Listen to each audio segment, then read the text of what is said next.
आणि त्याच्यामध्ये त्यांनी सरळ लिहिलंय असं की रिअलमध्ये स्केच अजून जास्त चांगलं दिसतंय म्हणून.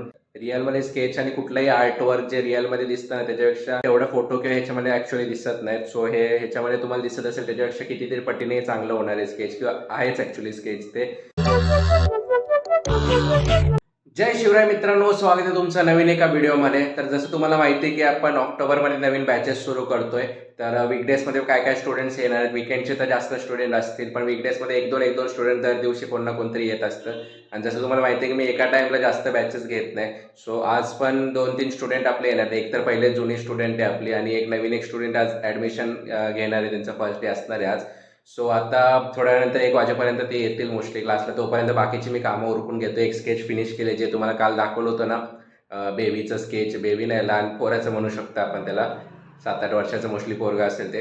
सो त्याचं आपण स्केच कंप्लीट केलेलं आहे. ते फिनिशिंग थोडंसं करायचं होतं, ते करून फोटो आपल्या कस्टमरला फोटो पहिल्यांदा पाठवून देतो, आणि त्यानंतर त्यांचा रिव्ह्यू आल्यानंतर बाकीचं ते काय असेल ते प्रोसेस आपण करूया. तोपर्यंत तुम्ही स्केच बघू शकता. हे वालं स्केच आता लाईटमुळे थोडंसं ते नीट म्हणजे खूप लाईट दिसत असेल बेसिकली. ते थोडं डार्क, जर मी लाईट कमी केली तर तुम्ही बघू शकता आता किती प्रॉपर असं दिसतंय ते.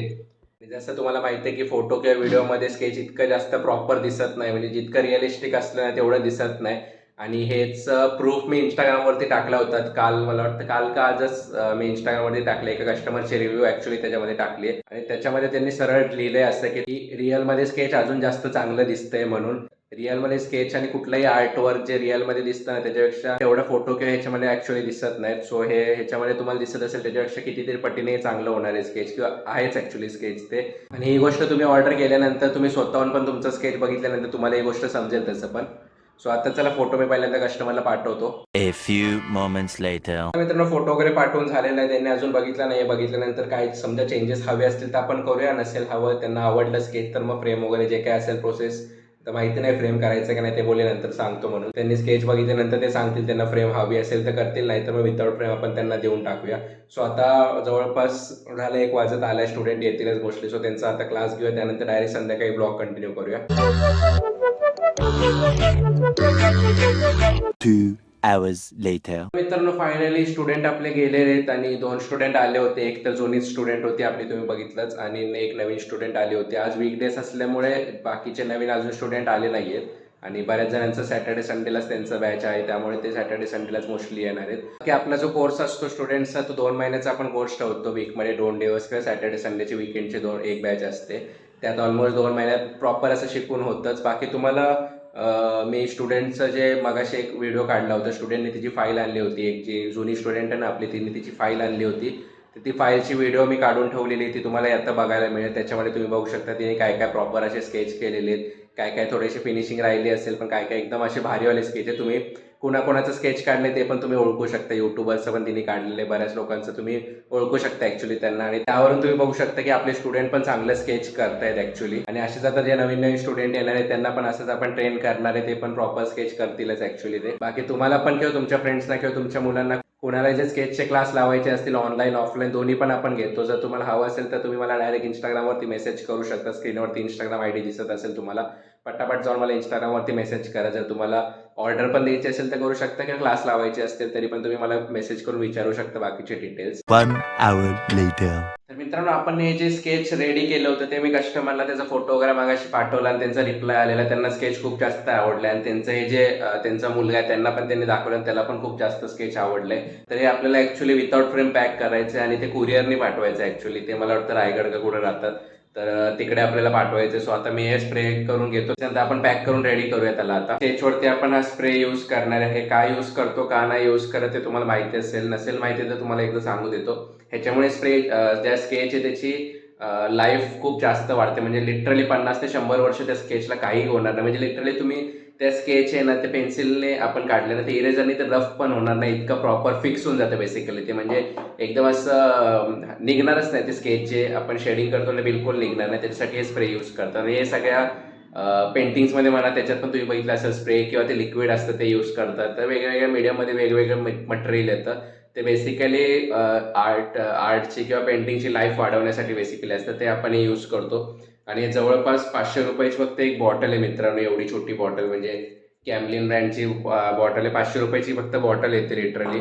आणि याच्यामध्ये मॅक्झिमम 4 ते 5 स्केच आपण स्प्रे करू शकतो. जास्त स्केच स्प्रे म्हणजे संपते बेसिकली ते लवकर बॉटल. आणि आपण प्रॉपर मारतो, असं नाही की वर मारण्यासारखं केलं, आपण प्रॉपर फिक्स होऊपर्यंत ते मारतो त्याच्यावरती. त्यामुळे स्केचची लाईफ एकदम प्रॉपर वर्षानुवर्ष चालते बेसिकली ते. फायदे तसं स्प्रे करताना मी जास्त व्हिडिओजमध्ये वगैरे दाखवत नाही, कारण हे स्प्रे असं बंद रूममध्ये आपण करू शकत नाही आणि ओपन करून लिटरली म्हणजे ते व्हॉइस आपल्याला व्हिडिओमध्ये प्रॉपर येत नाही ना बेसिकली. त्यामुळे मी व्हिडिओमध्ये मोस्टली स्प्रे वगैरेच दाखवत नाही. पण तुम्हाला डाऊट येईल किंवा बऱ्याच जणांचं असं असतं ना की त्यांना वाटतं हा उगाच दाखवतोय, करत नसेल वगैरे असं तसं. तर आज तुम्हाला तुमच्या समोर हे स्प्रे करून दाखवतो ॲक्च्युली. सो आता हे स्केच जे तुम्ही बघता याच्यावरती आपण स्प्रे करणार आहे. आणि जर तुम्ही आर्टिस्ट असाल तर मी तुम्हाला रिकमेंड करेल की बंद याच्यात तुम्ही स्प्रे करू नका, कारण हे लिक्विड आहे, केमिकल आहे बेसिकली हे. तर हे तुमच्या हेल्थसाठी प्रॉब्लेम देऊ शकते. एवढं जास्त नाही पण थोडंफार तरी त्रास देऊ शकतो. लहान पोरांच्या समोर तर मोस्टली यूज करू नका हे. फक्त आजच्या व्हिडिओमध्ये तुम्हाला दाखवण्यासाठी मी रूममध्ये स्प्रे करतो आणि लगेच खिडक्या उघडून मग ते बाहेर जाईल हवा तशी ती. सो पटकन मी स्प्रे करून घेतो. आता स्प्रे करण्या अगोदर एक गोष्ट मी विसरलो, ती म्हणजे जी साईडला तुम्ही बघताय ना काय बोलतात स्केचच्या बाहेर पेपर जो आहे ना व्हाईट पेपर, तर ते तिकडे प्रॉपर आपण इरेझरने रफ करूया, कारण थोडं काय होईना हात लागतो किंवा शेडिंग पसरते ना, तर ते बाहेर पण आपलं पसरलं जातं. तर स्प्रे करायच्या आधी थोडंसं मी इरेझरने बाहेरचं पण पोर्शन रफ करून घेतो, म्हणजे बाहेरचं बॅकग्राऊंड वगैरे क्लीन दिसते बेसिकली त्याच्याने. आणि जर एकदा समजा मी क्लीन नाही केलं, डायरेक्ट यूज केलं, नंतर मला लक्षात आलं की अरे मी क्लीन नव्हतं केलं, तर ते मी परत इरेज करू शकणार नाही बेसिकली, जसं तुम्हाला मगाशी सांगितलं. तर आपलं प्रॉपर क्लीन वगैरे झालेलं आहे. त्याच्यावरती आपण स्प्रे करूया. सो नॉर्मल बॉडी स्प्रे सारखाच असतो बेसिकली, थोडासा शेक करून मग आपण याच्यावरती यूज करू शकतो. आणि याच्यावरती तुम्ही आता हे काय बोलतात बॉडी स्प्रे कसा निघतो तसं तुम्हाला दिसत पण असेल कदाचित व्हिडिओमध्ये पण, आणि आवाज पण तुम्हाला येत असेल इथून. तर स्प्रे करून घेतलेले तुम्हाला इथं धुका असं दिसत असेल स्प्रेचं. सो हे 2 मिनिटं आता सुकायला ठेवतो, कारण लिक्विड आहे ना ते, तर थोडंसं सुकायला टाइम लागतो. त्याला सुकल्यानंतर मग आपण त्याला पॅक करूया. आता मी पटापट खिडक्या उघडून घेतो पहिल्यांदा, नाहीतर मग जास्त सफोकेशन होणार त्याच्यामुळे मला. A few moments later. तर चला मित्रांनो, स्प्रे वगैरे आपण करून घेतलेले. आता तुम्हाला टेस्ट पण करून दाखवतो की इरेझरने रफ होतंय, किंवा मग आपण हात पण लावून बघूया की रफ होतंय का नाही, किंवा हाताला लागतंय का नाही बेसिकली ते. तुम्ही बघू शकता इथे मी चांगला हाताला, म्हणजे असं नाही की वर करतो, तुम्ही बघू शकता इथून पण, आणि टर्न करून जरी बघितलं तर तुम्हाला दिसेल इथं बिलकुल पण हाताला लागत नाहीये. ते काय कुठेही हात लावला ना, कुठेही डोळ्याला लावा, कुठेही लावा, ते बिलकुल निघणार नाहीये आता. बेसिकली ते आता पूर्ण फिक्स झालेलं आहे. ते आता इरेझरने सुद्धा कोणी रफ करू शकणार नाही, किंवा त्याच्या वरतून काय ऍड करायचं असेल ते करू शकतो, पण ते जे आतमध्ये आपण शेडिंग केलंय किंवा काय केलंय ते बिलकुल पण इरेज होणार नाही, ते निघणार नाही, त्याचं काहीच होणार नाही. त्यामुळे वर्षानुवर्ष हे स्केच तसंच राहणार आहे. प्लस पेपर सुद्धा खराब होत नाही. आपण हा जो पेपर यूज करतो ना, तो चांगल्या क्वालिटीचा पेपर असतो. नॉर्मल ड्रॉइंग बुकवाला पेपर नाही आहे हा. थिक पेपर सुद्धा असतो, प्लस चांगली क्वालिटी असते. ॲसिड फ्री पेपर असतो. तुम्हाला जर बुक दाखवली ना, आता हे बुकवरती लिहिलं आहे तसं तुम्हाला दाखवतो एकदा. तुम्ही इकडे बघू शकता ॲसिड फ्री पेपर आहे, आणि 180 GSM, ज्यांना माहिती असेल GSM काय असतं ते, बेसिकली थिक पेपर आहे आणि ॲसिड फ्री आहे मेन म्हणजे. तर बेसिकली ॲसिड फ्री पेपर असल्यामुळे ते वर्षानुवर्ष त्याला काही प्रॉब्लेम होत नाही, कारण आपल्या हवेमध्ये ॲसिड असतं ना बेसिकली, तर त्याच्यामुळे नॉर्मल पेपर खराब होतात. पण ॲसिड फ्री पेपर असल्यामुळे त्याला कसं पण ठेवा तुम्ही, काही करा, तर त्याला काय होणार नाही. हा जर पाणी वगैरे पडलं तर खराब होऊ शकतो, पण नॉर्मल जर फ्रेम करून आपण चांगली ठेवली तर त्याला बिलकुल पण वर्षानुवर्ष काही होणार नाही. म्हणजे 50 वर्षाची गॅरंटी तर मी तुम्हाला स्वतः देऊ शकतो की पुढच्या 50 वर्षात स्केचला काय खराब झालं, म्हणजे शेडिंग निघाली, तर मी तुम्हाला रिप्लेस करून देऊ शकतो ते.